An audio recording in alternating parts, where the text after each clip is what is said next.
মমতা বন্দ্যোপাধ্যায়কে বলছি, অভিষেক 1 ঘন্টা টাইম দিয়েছে, আপনাকে আমরা 1 মাস টাইম দিচ্ছি। আপনি অভিষেকের হাত ছেড়ে দিয়ে তৃণমূল কংগ্রেসের এই যে তৃণমূলের ছেলেরা আছে তাদের হাত ধরুন।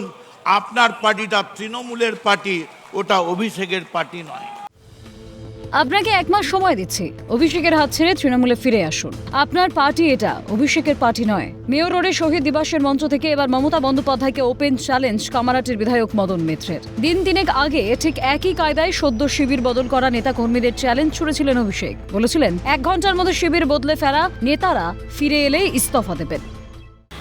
আপনারা ফিরে আসুন, আমি 1 ঘন্টার মধ্যে ইস্তফা দিয়ে দিচ্ছি। কেউ আসবে না। ডিল হচ্ছে, ওদিকে যাও, অভিষেক ব্যানার্জিকে গালাগালি দাও, তোমাকে বেঁচে থাক, তোমাকে বাঁচিয়ে রাখবো, ইডিও ধরবে না, সিবিআইও ধরবে না।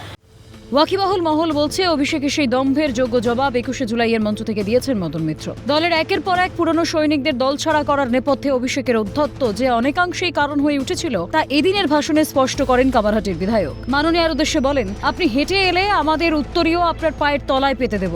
আপনি শুধু এসে বলুন পুত্র স্নেহে অন্ধ ছিলাম, বলুন একবার।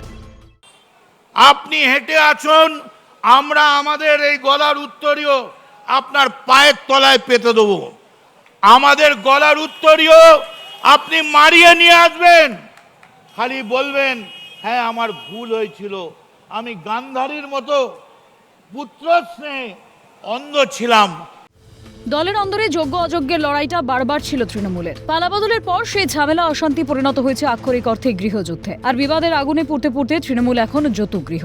গা বাঁচাতে দলের একাধিক উচ্চ মার্গের নেতারা তাই হাত ছেড়েছেন মমতার। দলের একনিষ্ঠ সৈনিক বলে একদা পরিচিত চন্দ্রিমা ফিরহাদ মদনও নাম লিখিয়েছেন ঋতব্রতপন্থী তৃণমূলে। 21শে জুলাই উদযাপনীয় সাম্প্রতিক তৃণমূলের 2 শিবিরের দ্বন্দ্ব দলের রাজনৈতিক সমীকরণকে করেছে আরো স্পষ্ট।